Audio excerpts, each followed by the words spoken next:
Hey guys, Bipolar Barbie here. Now today I wanted to do a video on needs and sort of translating an evaluative word.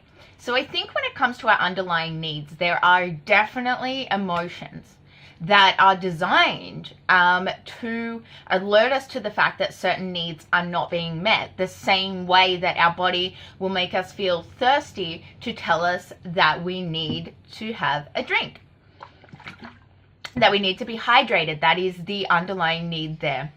Now, a lot of conflict in this world, pretty much all conflict, comes from someone's needs not being met. We all want our needs to be met, but not a lot of us know how to communicate that.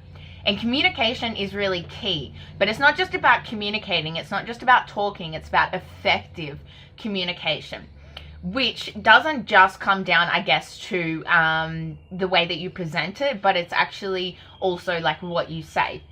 So when people use the word abandoned, you abandoned me, instantly it comes across as an accusation. It comes across as blame. No one wants to be accused of something. No one wants to take responsibility for something. No one wants that word thrown their way. And understandably, I guess if you use that word, you're immediately going to get like a defensive response, which is not what you want, because really what you want is understanding. You don't want resistance, which is basically going to make sure that your needs are not met. So I think all of us, if we find ourselves using the word abandon, we need to understand that it's not abandonment that is the issue. It's the underlying needs and the feelings that we feel that prompt that accusation.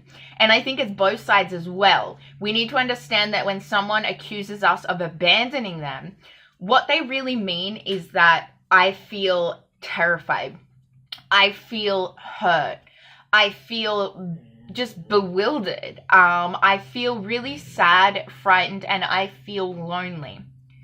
So those feelings, those emotions are basically telling me that I need nurturing. I need connection with someone. I need a sense of belonging. I need support, and I need to know that someone cares about me. And if I'm feeling all of those things, I will be feeling like no one cares about me. Like there's no one there to, take care of me, to support me, that I don't, I'm grieving that loss of connection, and I don't feel like I belong.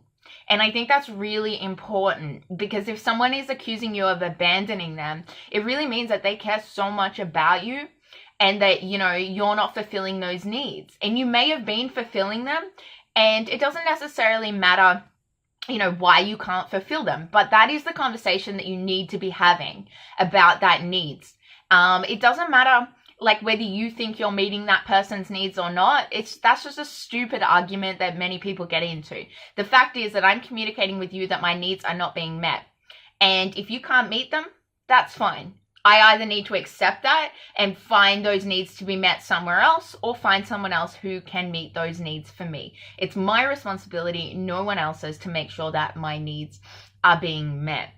But when I say you abandon me, what I really want you to do is take on board, understand that I feel those things, and, take on board that my need for connection is quite strong right now, and you are not providing that.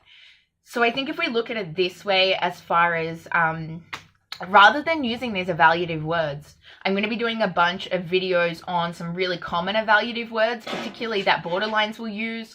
So the borderline, I guess someone like myself with borderline personality disorder has had to learn that these words describe some really intense emotions, but then they also just, sort of alert me to the fact that these needs are not being taken care of.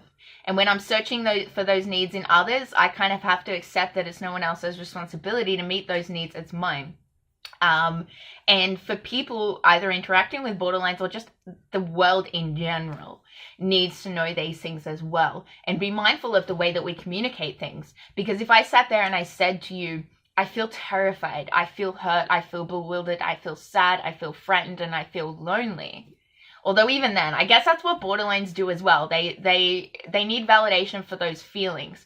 So they're trying to explain those feelings, and someone will simply say, no, you don't. You're not hurt. You know, you shouldn't be terrified. You shouldn't be sad. Well, just because I shouldn't be, it doesn't mean that I'm not. You can't deny someone's feelings. You can't deny someone's, or the existence of someone's feelings and the existence of their needs. But I think that's our fault in the sense that using that evaluative word abandoned really makes people feel like they are the reason, I guess, that, you know, they have caused these feelings. And it's not causation that I'm asking for you to accept.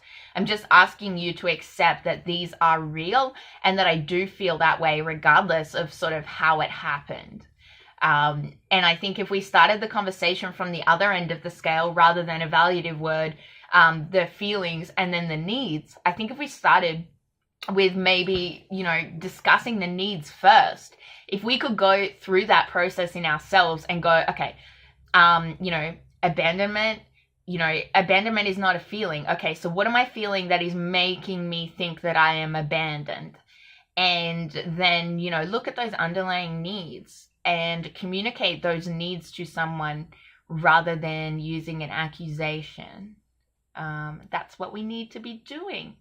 So thanks guys for listening to my video. If you like it and you want to see more, give me a thumbs up. I'm going to be starting a playlist on this, on needs, and be using this evaluative word to needs and emotional translator.